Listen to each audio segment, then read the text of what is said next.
Hello, good afternoon everyone. Good afternoon church and good afternoon sa lahat po ng nakasama sa atin online. Hello. Hello. Yan. So, can I ask, meron na ba kayong nagawang New Year's resolution? Do you still do that? Yeah. I have a friend, nag-deactivate siya sa Facebook. All because she's losing sleep over browsing kay Facebook. No? So, yun. But for today, let's try to, hindi lang mag-eliminate ng mga bad habits, but let's try to think about ano yung pwede natang i-add the good habits. Perhaps you can think about giving praise to God, no? Singing to God every day. Kasi every Sunday, di ba, we do praise and worship singing. But why not sing to God daily?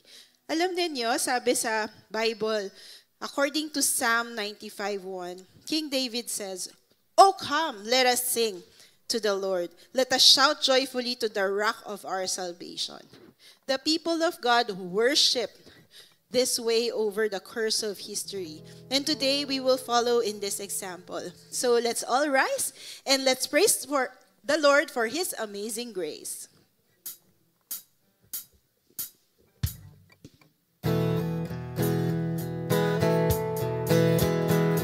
Come on, church, let's lift our voices on high.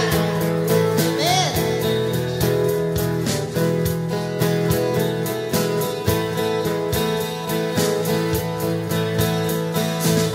Who breaks the power of sin and darkness? Whose love is mighty and so much stronger?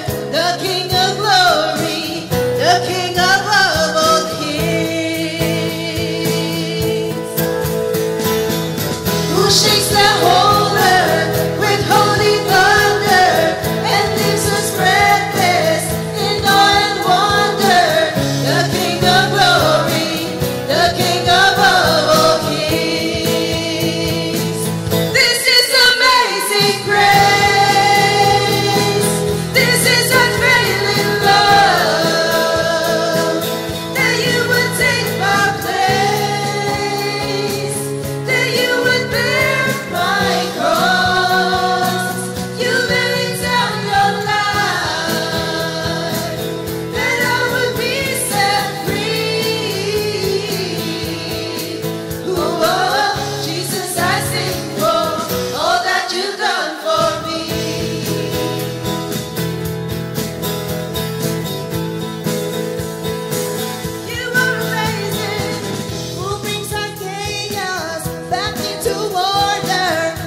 to be in our hymnal.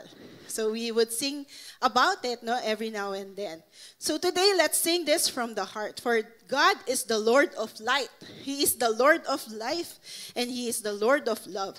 In this song, we will crown God as the Lord of years. Let's declare that each year, this 2024 is not the year of the dragon. It is the year of the Lord. Amen? Amen. Yes, the potentate of time, because God has the supreme power over time, over life, over man, over all things. Let's sing this love song to God.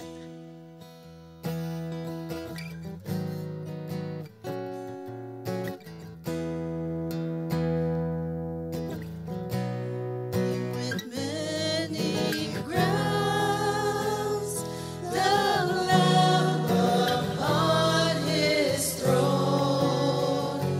Hark how the heavenly anthem drowns all music but its own. Awake, my soul, and sing of Him who died for thee, and hail Him as thy matchless King through all eternity. Crown Him the Lord of life.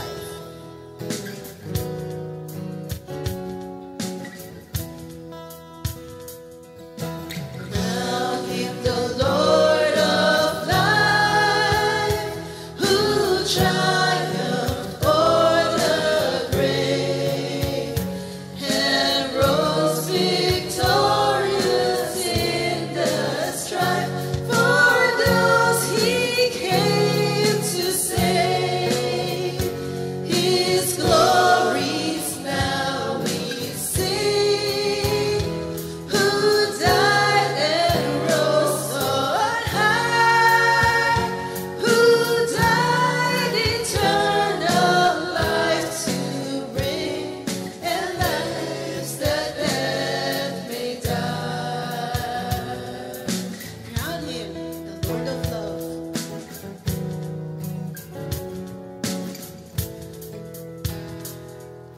Crown Him the Lord of love. Behold His hands and sides, which wounds yet visible above, in beauty glorified. No angels in the sky can fully bear that sight, but downward bends their burning eye at mysteries so bright. Let's crown Him, church, when He is the Lord of years. Crown Him the Lord of years, the potentate of time, creator of the rolling spheres, ineffably sublime. All hail, Redeemer, hail, for Thou hast died for me. Thy grace shall never fail throughout eternity. We praise You, Lord. Father, bless us with wisdom, with open hearts and minds to receive Your message for us today. In Jesus' precious name, and the church says, Amen. Amen. Please be seated.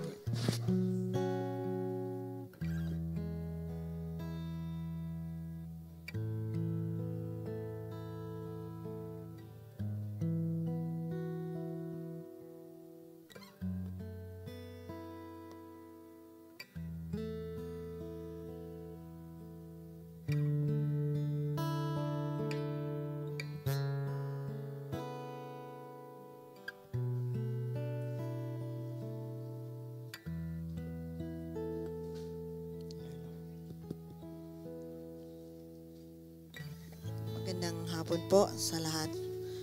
Tayo po'y manalangin sa ating Panginoon. Panginoong Diyos, aming Ama sa langit, nagsama-sama po kami upang purihin ka ng buong puso, ng may pasasalamat. Ang iyo pong salita ang aming inspirasyon at nagpapaalala sa amin, winika mo sa aklat ng Awit, Kabanata 100, Talata 4, pumasok sa kanyang templo ng puso'y nagdiriwang, umaawit, nagpupuri sa loob ng dakong banal. Purihin ang ngalan niya at siya'y pasalamatan. At ngayon po, aming itinataas sa iyo ang aming mga tinig, aming ihahayag ang iyong kabutihan at katapatan. Ayon sa Awit, Kabanata 150, Talata 6, purihin si Yahweh lahat ng nilalang. Purihin si Yahweh sa iisang tinig, aming ialay ang aming mga papuri. Dahil sa iyong pag-ibig, walang hanggang habag, at sa iyong presensya na di magmamaliw.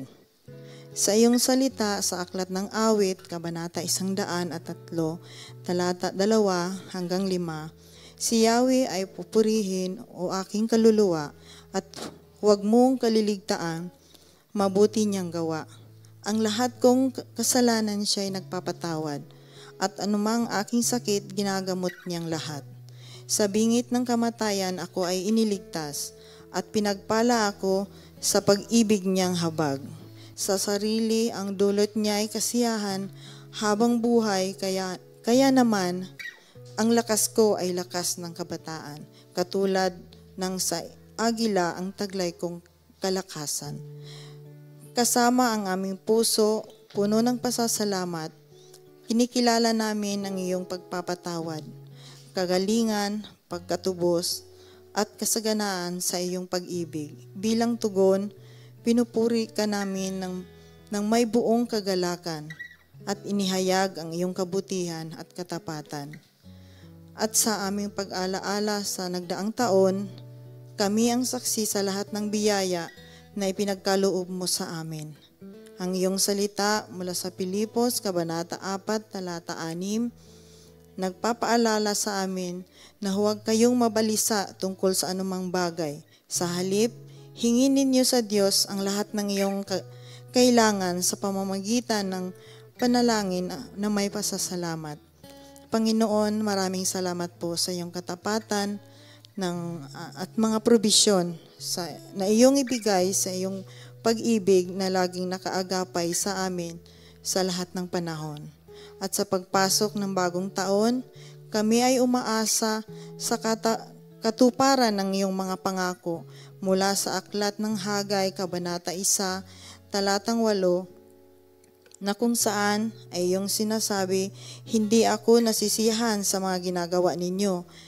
Kaya pumunta kayo sa kagubatan at kumuha ng mga trosong gagamitin sa muling pagtayo ng templo, upang ako ay masiyahan at doon ay mabigyan ng karangalan. Aming panghahawakan ang iyong pangako na ang iyong kaluwalhatian ay siyang lulukob sa iyong tahanan, ang iyong iglesia. Sa pasimula ng buong taon, kami ay maglalakbay ng may kagalakan, pag-asam at pangako sa palalaguin namin ng iyong kaharian dito sa lupa. Ama, aming Diyos sa langit, lumalapit kami sa iyo at dumudulog bilang isang simbahan. Nawa ay mahayag sa amin ang iyong kalooban na sama-samang magpupuri sa iyo. Makita sa amin ang pagkakaisa, karunungan at espiritu ng paglilingkod. Palakasin nawa ang aming pagtitipon at mahayag sa amin ang iyong layunin na inilaan para sa amin. Habang itinatayo po namin ang iyong simbahan sa papangitan ng aming mga pagkakaloob, ng aming paglilingkod at ng aming mga panalangin, hiling namin na kami ay iyong pagpalain. Inilalapit din po namin ang aming proyektong ito ngayong taon, ang magkaroon ng sariling church building. Batid po namin lahat na walang imposible sa iyo, kaya sa iyo po kami lumalapit at nagtitiwala. Panginoon, inilalapit din po namin sa iyo ang aming pastor, si Pastor June. Nawa ay puspusin mo po siya ng iyong karunungan, lakas at pag-unawa habang inihayag niya sa amin ang iyong salita. Pagpalain mo po siya at gamitin ang kanyang salita upang magbigay ng inspirasyon, magbigay ng hamon at pagdala ng pagbabago sa aming mga buhay. Sa pangalan ni Jesus, sa matamis na pangalan ni Jesus, ito ang aming dalangin. Amen.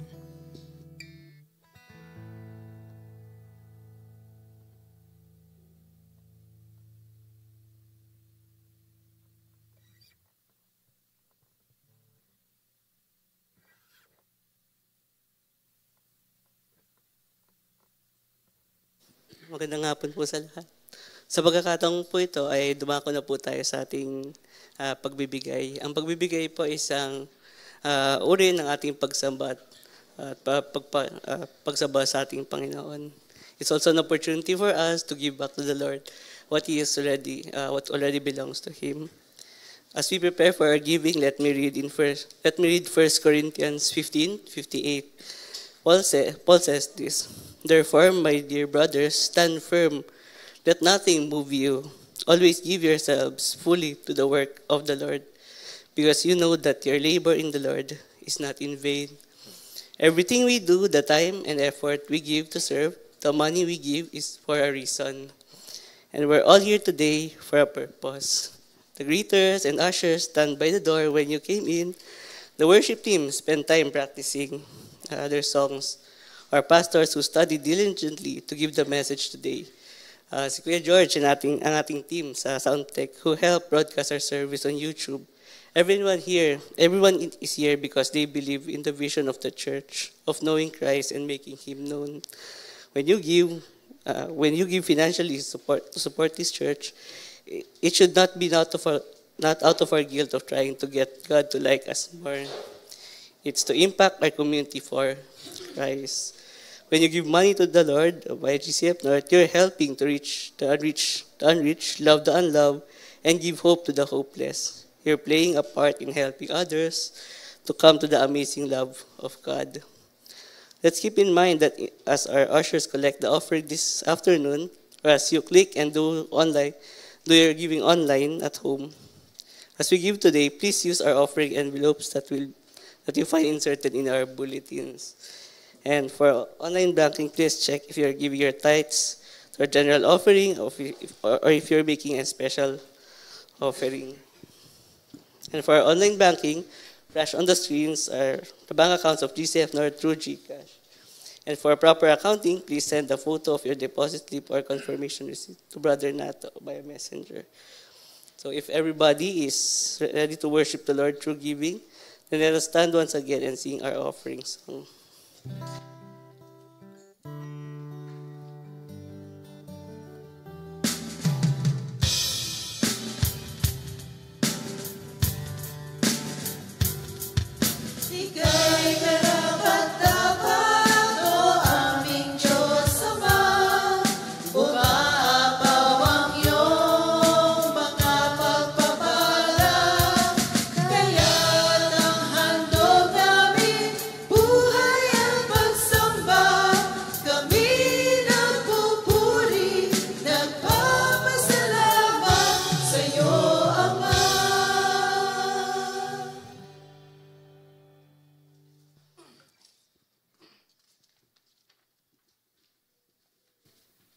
Let's pray.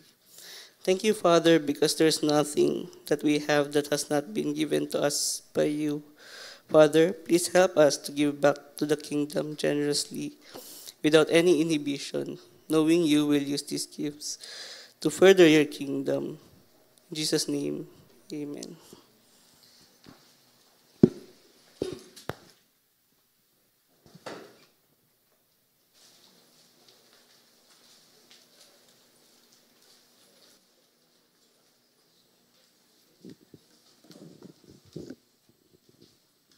Magandang hapon po sa inyo. Good afternoon, church. Afternoon. This is my second time doing a special number. It's not because my the day after is my birthday. This is actually a song dedicated to street preachers na wala silang pagod na mag-preach ng word ni Lord. Sila yung mga talagang lumalabas sa fields para ipalaganap yung magandang balita ng ating Panginoon. As Matthew 9:37-38 says, Then said he unto his disciples, The harvest truly is plenteous, but the laborers are few. Pray ye therefore the Lord of the harvest, that he will send forth laborers into this harvest. Lahat po tayo, mga manggagawa ng Panginoon. Lahat tayo may inaatang na responsibilidad na ipalaganap, ipakalat ang mabuting balita ng Panginoong Hesus. Lahat tayo binibigyan ng pagkakataon na makapag-share ng gospel of salvation sa mga kaanak, kaibigan. Kahit sa mga tao hindi natin kilala, na kahit minsan, actually madalas, sila yung napagbubuntunan ng galit ng mga hindi naniniwala. God sent His begotten Son, Jesus Christ, to be our Lord and Savior. Jesus wanted us to be laborers to share the good news. Just as Elijah preaching in Samaria, these street preachers are working tirelessly to share the gospel of salvation. At this day of age, alam naman natin na ang kaaway, nagtatrabaho na. Double time. They are working hard. All the forces of evil, ginagawa na nilang lahat. Pero they will know that they will be defeated in the end. Because God is always with us. Be an Elijah, be David, be Moses. Be the laborers of the Lord's vineyard. Kasi si Lord ang magiging kasama natin habang buhay. And this song, hope na ma-resonate sa mga puso natin na hindi lang sa labas tayo mag-preach, mag-share ng good news kahit sa mga bahay, mga kapag-anak, kaibigan na hindi pa nakakakilala sa Kanya. And I hope this song will give us the awakening na it's about time. Salvation is now. And I hope this song, hope magustuhan niyo po ito.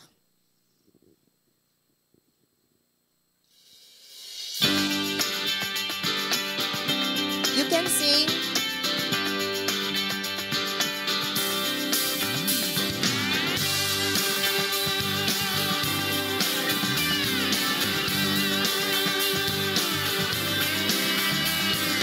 These are the days of Elijah, declaring the word of the Lord.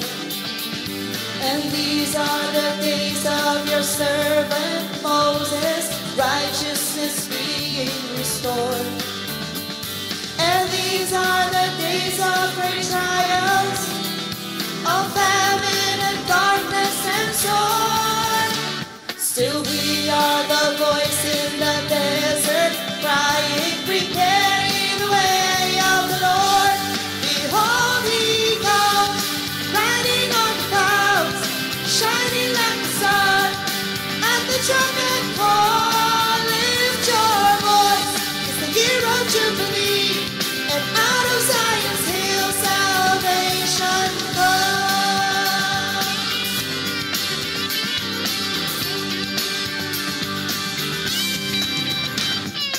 These are the days of Ezekiel, the dry bones becoming as flesh.